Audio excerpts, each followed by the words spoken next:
የልጄን ሀቋን እንድታወጡልኝ አሁንም ከጎናችሁ እውነቷ እስከሚወጣ ድረስ እቺ እናቷ ናት። ከጎኔ የቆሙልኝ የኢትዮጵያ ሕዝብ በሀገር በውጭም ያላችሁ እንድታግዙኝ እለምናለሁ፣ እጠይቃለሁ። የልጄን ጉማ አልበላም። ልጃቸው ባለፈው ዓመት ከአምስተኛ ፎቅ ላይ ወድቃ ህይወቷ ማለፉን የተረዱት አባት ከአንዷለም ወይንም ሙዚቀኛ አንዷለም ለእርቅ ያቀረበላቸውን ጥያቄ ውድቅ ማድረጋቸውን በትላንትናው ዕለት በቪዲዮ ያስረዱ ሲሆን ይህንንም ጉርሻ ፔጅ የገለጸው ሲሆን እሳቸውም ለዶቼ ቬለ ማስረዳታቸውን ጉርሻ ፔጅ ባስተላለፈው መረጃ ላይ አስቀምጦት እንደነበረ ይታወሳል። ታዲያ እኛ አባት ባስተላለፉት መልእክት እጅጉኑ ሙገሳ እና አክብሮት እየተሰጣቸው ይገኛል። ጉዳዩ እጅጉኑ ከባድ እና ውስብስብ በሆነ ሁኔታ ላይ የልጃቸውን ህልፈት አሁንም ፍትህ እየጠየቁ የሚገኙ አባት በመሆናቸው እጅጉኑ ከብዙ ሰዎች አግራሞትንና አድናቆትን የፈጠረ ጉዳይ ሆኗል። እንግዲህ አንዷለም ለተወሰነ ጊዜ ከሙዚቃ መድረክ ርቆ እንደነበረ የሚታወቅ ነገር ነው። ታዲያ አሁን ግን ባህላዊ የገዳ ስርዓት መሰረት አስፈላጊ ጸሎትና ምረቃ ተደርጎለት ወደ ሙዚቃ ተግባሩ እንዲመለስ የገዳ አባቶች ፈቅደውለታል። ታዲያ በዚህ የሽምግልና ሂደት ላይ የቀነኒ አዱኛ እናትና አባት እንዲገኙ በተደጋጋሚ ጥሪ ቢደረግላቸውም ፍቃደኛ እንዳልሆኑ እና እነሱም በሌሉበት አባገዳው ነፃነህ እንዳሉት ከአንዳንድ ሰዎች ይህን ሐሳብ ተመልክተናል። እነሱንም ያስተላለፉት መልእክት ይዘንላችኋል፣ የምትመለከቱት ይሆናል። ድምፃዊ አንዷለም ጎሳ ነፃነህ ተብሎ እውነት ተለቋል ወይንስ ውሸት ነው? ሐሳባችሁን በሐሳብ መስጫ ሳጥን ስር እያስቀመጣችሁልን እንዲሁም ቪዲዮውን ላይክ እያደረጋችሁት ያስተላለፉትን መልእክት ተከታትለን እንመለስ።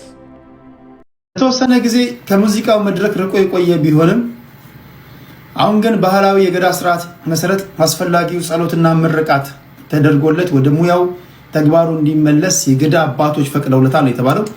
በዚህ የሽምግልና ሂደት ላይ የቀነኒ እናትና አባት እንዲገኙ በተደጋጋሚ ጥሪ ቢቀርብላቸው ፈቃደኛ እንዳልሆኑ እና የሰማሁት ከተሳሳትኩኝ ይታረማለሁ እነሱ በሌሉበት አባ ገዳዎች ነፃነህ እንዳሉት ነው። እውነት ነው ውሸት ነው? ድምፃዊ አንዷለም ጎሳ ነፃነህ ተብሎ ወደ ሙዚቃው ዓለም እንዲመለስ ተፈቅዶለታል። እንግዲህ የኦሮሞ ሕዝብ ራሱን በቻለ መንገድ ትልቅ ሕዝብ ነው። ትልቅ ባህል ያለው ነው። ትልቅ የገዳ ስርዓት አለው።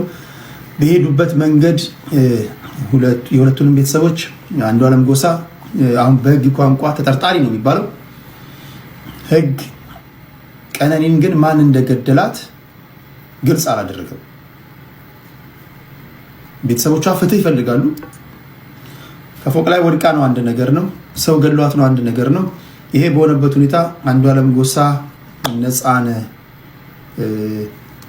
መባሉን ሰምቼ ቪዲዮውን እንደተመለከታችሁት ነበረ። ታዲያ ይህን ጉዳይ የትኛውም ትልቅ የሚባል ሚዲያ የሙዚቀኛ አንዷለም ወደ ስራ መመለስን አልገለጸም። እኛም ግልጽ የሆነ መረጃ እስክናገኝ መረጃዎችን የምናቀርብላችሁ ይሆናል። እንደሚታወቀው በዚህ ጉዳይ ላይ የጉርሻ ፔጅ እንዲህ ብሎ ነበረ መረጃውን ያጋራው። እንከታተለው እስኪ። ባለፈው ዓመት መጋቢት 1 2017 ዓ.ም አዲስ አበባ በሚገኘው ከአርቲስት አንዷለም ጎሳ ጋር ይኖሩበት ከነበረው መኖሪያ ቤት 5ኛ ፎቅ ላይ ወድቃ ህይወቷ ያለፈው የሞዴል ቀነኒ ጉዳይም በባህላዊ የኦሮሞ አባገዳዎችም ስርዓት በእርቅ ለመቋጨት የተደረገው ጥረት ያልተፈላጊ ፍሬ መቋጨቱ አባገዳዎች አስመልክተዋል።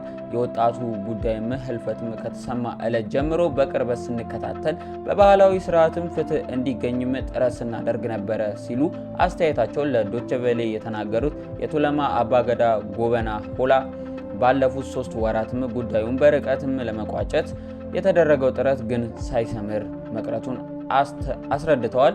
ባለፉት 3 ወራት ተጠርጣሪም ተጎጂም ወገኖችም አንድ ላይ በማምጣትም ለማየት ስንጥር ነበረ። እንደምታውቁት ጉዳዩን በዘመናዊ ፍርድ ቤትም እልባት አላገኘም። እናም የኦሮሞ ገዳ ስርዓትም አንድ ጉዳይ ተከስቶ ቁጭ ብሎ አይመለከትም። በሁለቱም ወገን በኩል ያለውን ሐሳብ ተቀብሎ ስንመለከት ነበረ። ነገር ግን ጥረታችን በአራተኛው ቀጠሮ የሟች አባት አዱኛ ዋቆ አፍርሰውብናል። በዚህም ተስፋ ቆርጠን ከመቀመጥ ይልቅ የቱለማ እና የአዳቡልቱ አባገዳዎችም ከአዋቂ ሀገር ሽማግሌዎች ጋር ጨምሮ ጉዳዩንም በጥልቀት ስንመለከት ነበረ።